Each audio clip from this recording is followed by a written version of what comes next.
దివ్యవాణి TV ప్రేక్షకులందరికీ శుభోదయం. యేసుక్రీస్తు పరిశుద్ధ నామంలో ప్రియులారా, మీ అందరికీ స్వాగతం, సుస్వాగతం.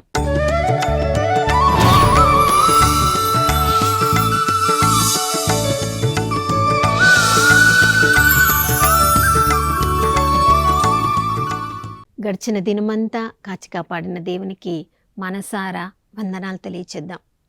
దేవుని ప్రేమ తరిగిపోలేదు, ఆయన కరుణ సమసిపోలేదు.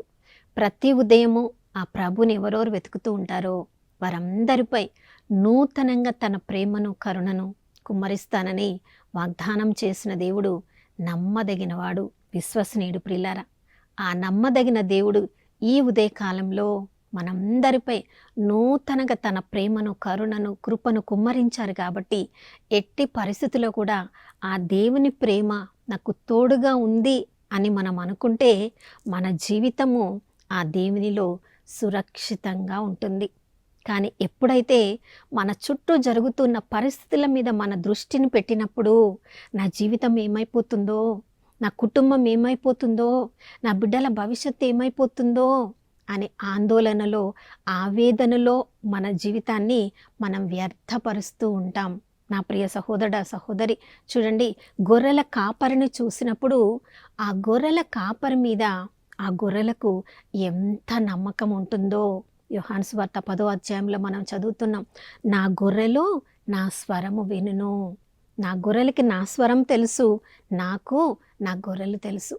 ఆ గొర్రెల్లో ఒక్కొక్క దాన్ని ఆ గొర్రెల కాపరి పేరు పెట్టి పిలుస్తాడంట. చూడండి, అంటే ఆ గొర్రెలకు గొర్రెల కాపరికి సంబంధం, ఆ గొర్రెల కాపరి యొక్క స్వరాన్ని అవి బాగా గుర్తుపట్టగలవు. ఆ గొర్రెల కాపరిని అనుసరిస్తూ ఉంటాయి. కాబట్టి ఆ గొర్రెల కాపరి యొక్క నడక విధానము కూడా గొర్రెలకు బాగా తెలుసు. చూడండి, రకరకాల నడకలను మనం చూస్తూ ఉంటాం.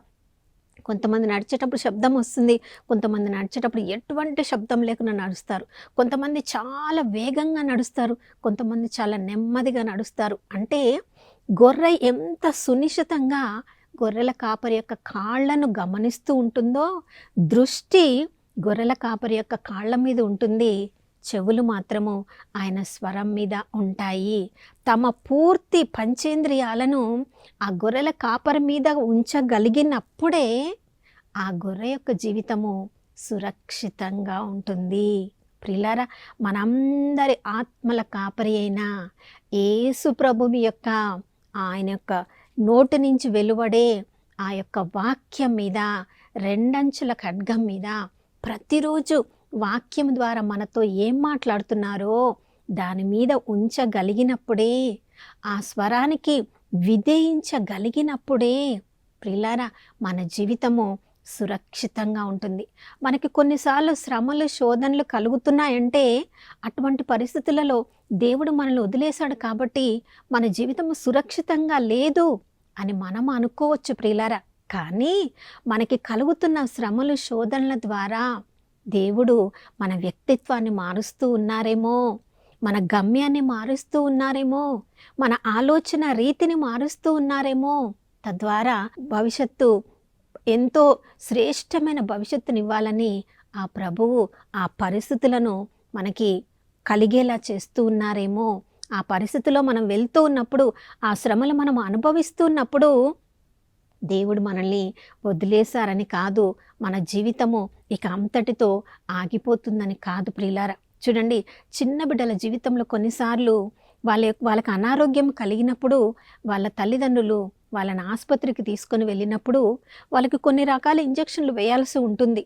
వాళ్ళ యొక్క ఆరోగ్యం మరలా కుదుట పడడానికి వాళ్ళని ఆ ఇంజెక్షన్స్ వేయిస్తూ ఉన్నప్పుడు, హాస్పిటల్లో అడ్మిట్ చేసినప్పుడు అది తల్లిదండ్రులకు చాలా బాధాకరమే. కానీ వాళ్ళకి ఆ ఇంజెక్షన్లు వేస్తున్నారు, వాళ్ళకి నొప్పి కలుగుతుంది, వాళ్ళ ఆసుపత్రిలో ఉండాల్సి వస్తుందని ఆ తల్లిదండ్రులు ఆ బిడ్డల్ని ఆసుపత్రికి తీసుకుని వెళ్ళకపోతే వాళ్ళ అనారోగ్యం ఇంకెక్కువ అవుతుంది కదా.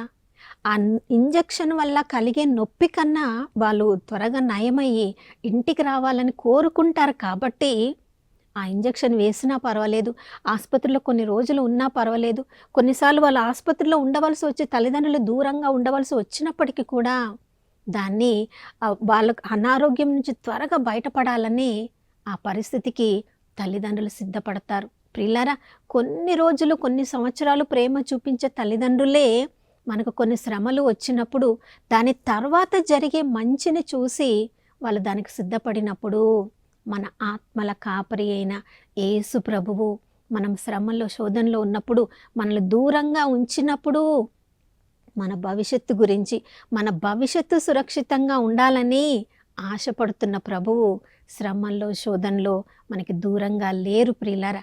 కానీ మనం ఎప్పుడైతే ఆ శ్రమల్లో శోధనలో కూడా నా జీవితము నేను ప్రభువు మీద ఆధారపడినప్పుడు సురక్షితంగా ఉంటుంది అని మనం విశ్వాసముతో ఆ పరిస్థితులను ఎదుర్కొన్నప్పుడు చూడండి, యేసు ప్రభు మీద ఉన్న విశ్వాసం యోహాను సువార్త 6వ అధ్యాయంలో మనం చదువుతున్నాం.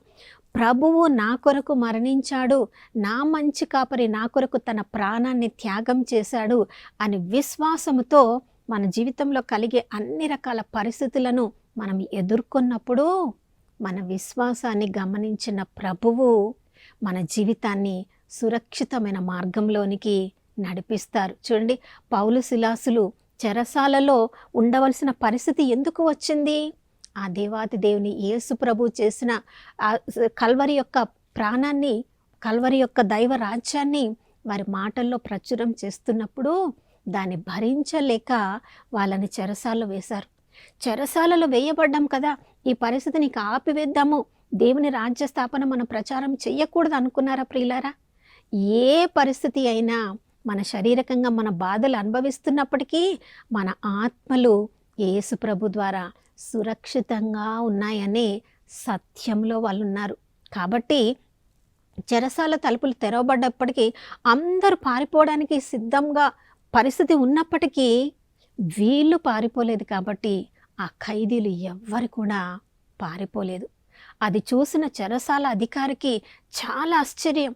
తన జీవితంలో మొదటిసారి అలా చూసి ఉండవచ్చు. ఎప్పుడు కూడా చెరసాలలో ఉన్న ఖైదీలు ఎప్పుడెప్పుడు బంధనం నుంచి విడుదల కావాలని చూస్తారు. కానీ చెరసాల తలుపులు తెరవబడి ఉన్నప్పటికీ కూడా చూడండి, వాళ్ళు దేవుని స్తుతించడం, ఆ పరిస్థితి ఆ చెరసాల అంతా దేవుని ఆధీనంలోకి వచ్చింది. కాబట్టి వాళ్ళు చెరసాలలో ఉన్నా కూడా మేము సురక్షితంగా ఉన్నాము అని వాళ్ళ యొక్క పాటల ద్వారా దేవుని కీర్తించడం ద్వారా తమ విశ్వాసాన్ని ప్రకటించారు. ఆ చెరసాల అధికారి, మీరు ఉన్న పరిస్థితికి నేను కూడా రావాలి, మీరు ఉన్న విశ్వాసపు జీవితానికి నేను కూడా రావాలి, నేను ఏమి చేయాలి అని అడుగుతున్నాడు. ప్రియులారా, మనము కూడా ప్రతిరోజు యేసు ప్రభువులో విశ్వాసాన్ని దృఢపరచుకోవడానికి నేను ఏమి చేయాలి అని ప్రతిరోజు మనం వెతకాలి. పౌలు శిలాసులు అతనికి చెప్తున్నారు, యేసు ప్రభును విశ్వసించు, ఆ ప్రభుని విశ్వసిస్తే నీవు నీ కుటుంబం కూడా రక్షణలోనికి వస్తుంది. ప్రియులారా, యేసు ప్రభు మనందరి రక్షణ కొరకు తన రక్తాన్ని చిందారని ఆ యొక్క దైవరాజ్య స్థాపనను మనము ఎంతగా ప్రతిరోజు విశ్వాసంలో దృఢపరుచుకుంటున్నామో మన జీవిత విధానం ద్వారా ఎంతోమంది ఆ రక్షణలోనికి రావడానికి మన జీవితము తోడ్పడాలి. రెండవది, ఎప్పుడెప్పుడైతే యేసు ప్రభుని మన స్వీయ రక్షకుడిగా స్వీకరించి మంచి పాప సంకీర్తనం చేసి ప్రతిరోజు దివ్యబలి పూజలో పాల్గొని వాక్యంని చదువుతూ వాక్యాన్ని మనకి ప్రతిరోజు మన యొక్క పాదములకు దీపంలాగా స్వీకరించి వెళ్తున్నప్పుడు ఎప్పుడైతే జ్ఞానస్నానం పొందామో పరిశుద్ధాత్మ దేవుణ్ణి మన హృదయముల మీద ముద్ర వేసి ఆ పరిశుద్ధాత్మ దేవుని ఆధీనంలో మనం ఉంచబడతాం. ప్రియులారా, అందుకనే పౌలు భక్తుల జీవితాన్ని చూసినప్పుడు చూడండి, వాళ్ళు దేవుని రాజ్యాన్ని స్థాపనే చేస్తున్నారు. ఏ ప్రాంతానికి వెళ్ళాలి, ఏ ప్రాంతానికి వెళ్ళకూడదని వాళ్ళు నిర్ణయించుకోవడానికి కూడా పరిశుద్ధాత్మ దేవుడు వాళ్ళని ఎలా ప్రేరేపిస్తే ఆ పరిశుద్ధాత్మ ప్రేరణకు తాము అప్పగించుకున్నారు. మీరు ఈ స్థలానికి వెళ్ళకూడదు అన్నప్పుడు ఆ స్థలానికి వెళ్ళకుండా ఆగిపోయారు. మీ స్థలానికి వెళ్ళాలి అన్నప్పుడు అక్కడ శ్రమలు శోధనలు ఎదురవుతాయని తెలిసినప్పటికీ కూడా యెరూషలేమునికి వెళ్తే ఇక నాకు చివరి ప్రయాణము, తిరిగి వస్తానో లేదో తెలియదు, కానీ నా ప్రాణం అప్పించడానికి కూడా పరిశుద్ధాత్మ దేవుడు చెప్తున్నాడు. కాబట్టి నేను యెరూషలేమునికి వెళ్తాలని పౌలు భక్తుడు ధైర్యంగా వెళ్ళిపోయాడు. ప్రియులారా, పరిశుద్ధాత్మ దేవుడు నడిపింపులో మనం ఉన్నప్పుడు పరిస్థితులు మనకు చుట్టూ అంధకార బంధురంగా ఉన్నప్పటికీ ఆత్మలో మనం సురక్షితంగా ఉన్నట్లు ఆ దేవుడు మనకి స్వయంగా నేర్పిస్తాడు. వీటన్నిటికంటే ముందు దేవుని ప్రేమలో మన జీవితాలు సురక్షితంగా ఉంటాయి ప్రియులారా. దేవుడి లోకంని ఎంతో ప్రేమించి తన ఏకైక కుమారుణ్ణి మనందరి కొరకు అనుగ్రహించాడు. కాబట్టి ఆ యేసు ప్రభుకి ఎవరెవరి ఆత్మలు అప్పగించబడి ఉన్నాయో వానిని నా చేతి నుండి ఎవ్వరు కూడా అపహరించలేడు. ఎందుకంటే వానిని నా తండ్రే నాకు అనుగ్రహించి ఉన్నారు, నా కాపుదలలో ఉన్నారు అని యేసు ప్రభు స్వయంగా చెప్పారు. తండ్రి ప్రేమలో ఎవరెవరు ఉన్నారో, యేసు ప్రభుకు ఎవరెవరు తమను తాము అప్పగించుకొని ఉన్నారో, పరిశుద్ధాత్మ దేవుని స్వరము విని ఆ స్వరానికి తమను తాము ప్రతిరోజు ఎవరు అప్పగించుకుంటున్నారో తమ జీవితములు ఈ లోకంలో సురక్షితంగా ఉంటాయి. జీవితములు ఈ లోకంలో సురక్షితంగా ఉంటాయంటే అందరూ మనల్ని ప్రేమిస్తారని కాదు, మనల్ని ద్వేషించే వాళ్ళు ఉంటారు. మనము నమ్మిన వాళ్ళే కొన్నిసార్లు మనకి దూరం అయిపోతూ ఉంటారు. చూడండి, యోహాను సువార్త 16వ అధ్యాయంలో మనం చదువుతున్నాం, ఈ లోకము నన్ను ద్వేషించింది. మిమ్మల్ని ద్వేషించడానికి ముందు ఈ లోకం నన్ను ద్వేషించింది. కాబట్టి నా చిత్తంలో నడపబడుతున్న మీరు, నాలో సురక్షితంగా ఉండాలనుకుంటున్న మిమ్మల్ని కూడా ఈ లోకం మిమ్మల్ని ద్వేషించును. ప్రియులారా, ఈ లోకస్తులు మనల్ని ద్వేషిస్తూ ఉన్నప్పుడు, మనల్ని అన్యాయంగా నేరారోపణ చేస్తూ ఉన్నప్పుడు వాటన్నిటిని కూడా భరించే శక్తిని యేసుప్రభువే మనకు అనుగ్రహిస్తారు. హెబ్రీయులకు రాసిన లేఖ 2వ అధ్యాయం 18వ వచనంలో మనకంటే ముందు ఈ పరిస్థితులన్నిటిని కూడా యేసుప్రభు అనుగ్రహించి ఉన్నారు. ఈ శోధనలన్నీ కూడా భరించి ఉన్నారు. కాబట్టి మనల్ని అర్థం చేసుకునే దేవుడు ఆయన. అన్ని పరిస్థితులను ఎదుర్కొని ధర్మశాస్త్ర బోధకులు, పరిసయ్యులు ఎంతగా తనని నిందించాలని చూసినా ఆ నిందలన్నీ తన మీద పడుతూ ఉన్నా కూడా దేవుని చిత్తానికే తను తాను అప్పగించుకొని ప్రభువులో, తండ్రి ప్రేమలో సురక్షితంగా ఉన్న ఆ దారిని ఈరోజు ప్రభు మనకు చూపిస్తూ ఉన్నారు. ప్రియులారా, మరి మన ఆత్మల కాపరి అయిన ఆ ప్రభువు స్వరాన్ని మనము వినగలిగితే, ఆ ప్రభువునికి మనం అప్పగించుకుంటే, చూడండి, సింహాసనాసీనుడైన దేవునికి మన ఆత్మలను అప్పగించుకుంటే ఈ లోకంలో ఎవ్వరూ ఇవ్వలేని ప్రశాంతతను, రక్షణను మనకు ఆ దేవాతి దేవుడు స్వయంగా అనుగ్రహిస్తారు. కాబట్టి ఈ ఉదయకాలంలో మంచి కాపరి అయిన యేసు ప్రభు వైపుకి మనల్ని మనం అప్పగించుకుందాం. మన పరిస్థితి ఏదైనా కావచ్చు, ఎవరు మనతో ఉన్నా ఉండకున్నా ప్రియులారా, మనుషులు మనము వారికి సహాయం చేసినంత వరకే మనతో ఉంటారు. కానీ దేవాతి దేవుడు మన ఆత్మల కాపరి అయిన దేవుడు. ఈ లోకం ముగిసిపోయిన తర్వాత కూడా పరలోకంలో మన ఆత్మ సురక్షితంగా ఉండాలని కోరుకుంటున్న ఆ దేవుని వైపుకి మనం ఈ ఉదయకాలంలో మన కన్నులను ఎత్తి మన ఆత్మలను సురక్షితంగా ఉంచాలని అప్పగించుకుందాం. నాతో కలిసి ప్రార్థించండి. పరిశుద్ధమైన దేవానికి స్తోత్రములు తండ్రి. ప్రభా, ఈ లోకంలో అన్ని పరిస్థితులలో మేము సంతోషంగా, సుఖంగా ఉండాలని కోరుకుంటాం. కానీ ఈ లోకము అశాశ్వతమైనదని, ఈ లోకంలో నాయన లోక ప్రకారంగా మేము జీవిస్తే మమ్మల్ని పొగిడే వాళ్ళు ఎంతోమంది ఉంటారు, మమ్మల్ని మెచ్చుకునే వాళ్ళు ఎంతోమంది ఉంటారు, మాకు స్నేహితులుగా ఉండే వాళ్ళు ఎంతోమంది ఉంటారు. కానీ ప్రవ్వా, ఆ దారి విశాలమైన దారి అని ఒకవేళ మేము దానికి మమ్మల్ని మేము అలవాటు చేసుకుని ఉంటే ప్రభా, పరలోకానికి నడిపించే, మా ఆత్మలను సురక్షితంగా ఉంచే ప్రభా, ఇరుకైన మార్గంలో నడవడానికి మమ్మల్ని మేము సిద్ధం చేసుకోలేకపోతాం. ఎన్నోసార్లు విశాలమైన మార్గంలో నడిచి ప్రభా, ఈ శరీరానికి మేము సుఖపెట్టడానికి చూసి ప్రభా, మా ఆత్మను ఎన్నోసార్లు మేము నాయన దుఃఖపరిచి ఉన్నాం. ఆ పరిస్థితులను బట్టి క్షమాపణ అడుగుచున్నాం తండ్రి.